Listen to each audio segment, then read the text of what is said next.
Salve, meus anjos, como vocês estão? Tô aqui para trocar uma ideia sobre faxina, cuidados com o seu espaço, que na verdade são cuidados com você.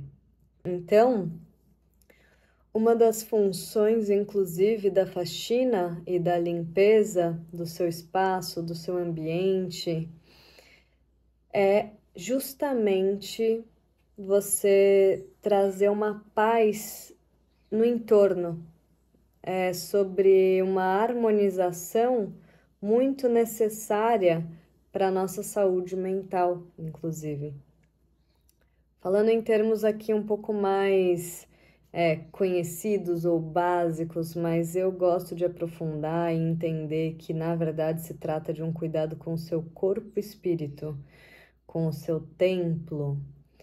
E essa atividade de templo, de limpar os templos, né? A gente sabe que historicamente é uma atividade que quem frequenta templos, né? Quem é devoto de algo e está ali, principalmente no Oriente, é uma prática completamente recorrente, ritual e obrigatória, espiritual.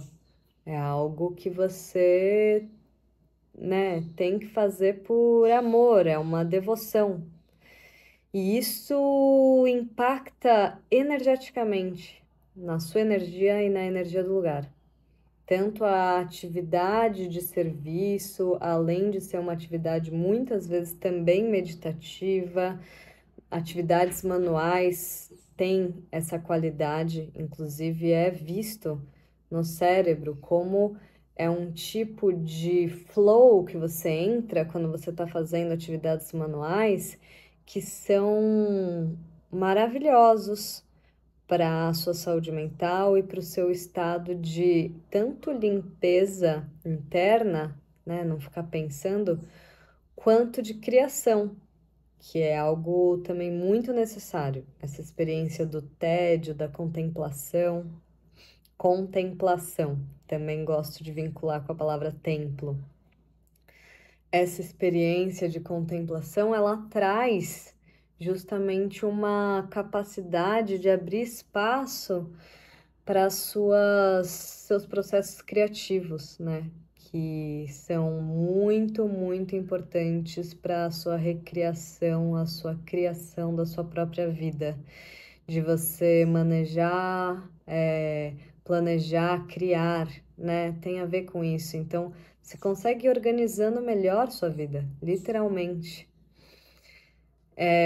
Isso que eu falei sobre ter sido visto no cérebro é algo que eu vi num documentário que chama Explicando Sua Mente na Netflix, que mostra especificamente, era acho um capítulo sobre criatividade e que eles mapearam o cérebro, as atividades quando alguém estava fazendo, por exemplo, um rap no momento, né? Criando no momento um repente, um rap.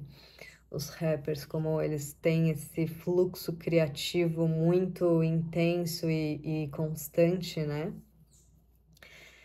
E mapearam que isso tinha um padrão, né, de comportamento ali do cérebro, de funcionamento do cérebro, e que tem mais a ver com um lugar de fluxo contínuo de criação e que é outro lugar que entra em atividade quando a gente tem que executar análise crítica. A gente tem que olhar para algo, pensar, elaborar. Por exemplo, se a gente cria uma arte, um desenho, etc.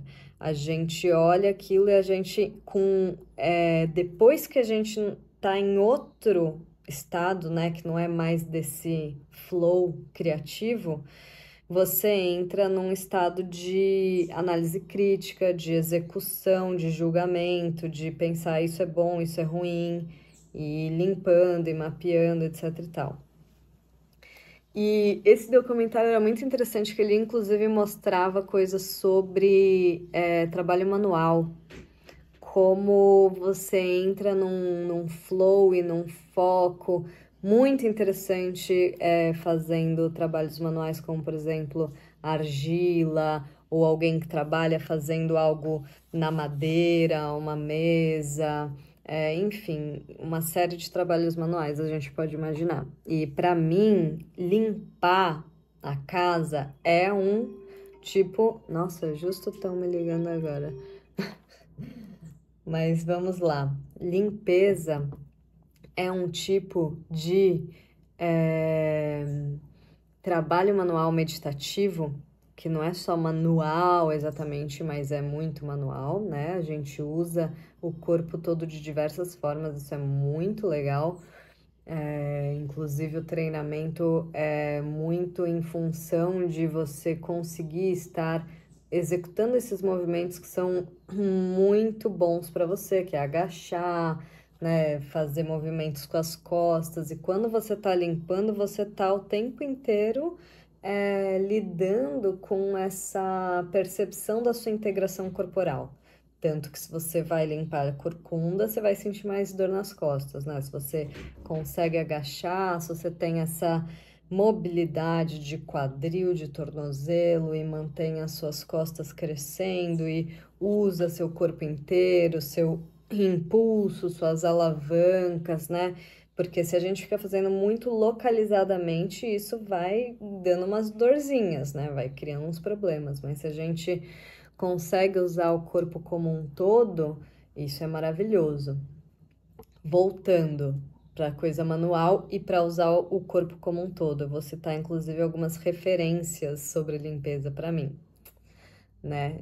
A gente já não precisa nem dizer que a ideia da vassoura, né, da bruxa é sobre essa limpeza sempre, porque a gente limpa a energia, a gente limpa o ambiente, e isso é extremamente curativo, extremamente necessário. A gente move a energia, né? Tira para fora o que é sujo.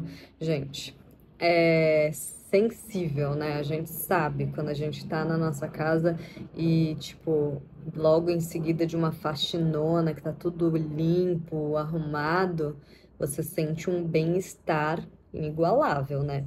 É o seu templo. Aí você. Então, eu, por exemplo, sempre gosto de limpar sexta ou sábado também para poder aproveitar o fim de semana assim com qualidade no seu espaço, né? E eu tenho bastante essa filosofia, inclusive com os treinos em casa, de ter o seu espaço enquanto um lugar sagrado, um lugar de prática, treino reza, né? E aí você ter o seu espaço de uma forma agradável, por isso eu ponho plantas, tento organizar da melhor forma possível, para que eu me sinta convidada a estar usando o meu corpo ali, estar habitando, estar explorando, né, o ambiente. Bom, eu quero contar para vocês o meu mestre de Qigong, o Tsai Wen-yu, que é chinês. Ele, muito interessante, eu lembro que quando eu fui na casa dele, que ele me chamava às vezes para ir lá, era engraçado. Ele tinha alguns alunos, assim, eu era uma... Ai, eu odeio a palavra aluno, mas só para vocês entenderem. Meu mestre, o Tsai, ele, justamente quando eu ia na casa dele, ele me mostrava como ele fazia a limpeza na casa dele. Era muito interessante. E ele sempre me perguntava: você limpa a sua casa? Você mesma limpa? Não sei o quê. Porque ele curtia, ele tinha isso enquanto uma atividade corporal e de cuidado. E nisso ele também sempre me perguntava se eu fazia as coisas com a mão esquerda também. Se eu fazia as coisas de cozinha com a mão esquerda, se eu limpava com a mão esquerda, ou se eu até escovava meu dente com a mão esquerda, abria a maçaneta com a mão esquerda, enfim. Porque essa era uma prática dele, né? É um treino, você tá usando sua mão esquerda, caso você seja uma pessoa destra, né, e vice-versa, você usar a sua outra mão, você ativa várias outras coisas, tipo, inclusive partes do cérebro, você tá, qualquer que seja a atividade manual, inclusive, por exemplo, aprender um instrumento que você tem que coordenar as duas mãos, é super interessante. Fazer escrever com a mão esquerda também. Mas voltando, o meu mestre ele justamente gostava de fazer isso, ele gostava de praticar, fazer as coisas com a mão esquerda na casa e fazer ele mesmo a limpeza. Ele não chamava ninguém. Isso eu acho muito interessante. É um repertório de comportamento muito interessante. Você mesmo limpar a sua casa e fazer sua própria comida. É óbvio que se você tiver condições, você pode estabelecer aí alguma ajuda, mas tenta fazer um pouco também, porque a gente sabe no corpo dos benefícios, na sensação de limpar a sua própria casa e ter esse momento de meditação e de contato e cuidado consigo, com seu próprio espaço. E o de cozinhar, por exemplo, para si, que também é super meditativo, um repertório comportamental maravilhoso, que você se organiza para isso, você cuida ali do seu alimento, você escolhe o que você quer cozinhar e cria e vai experimentando o que você já criou e etc. Ou, enfim, tem novas ideias, né? A cozinha ela é muito criativa.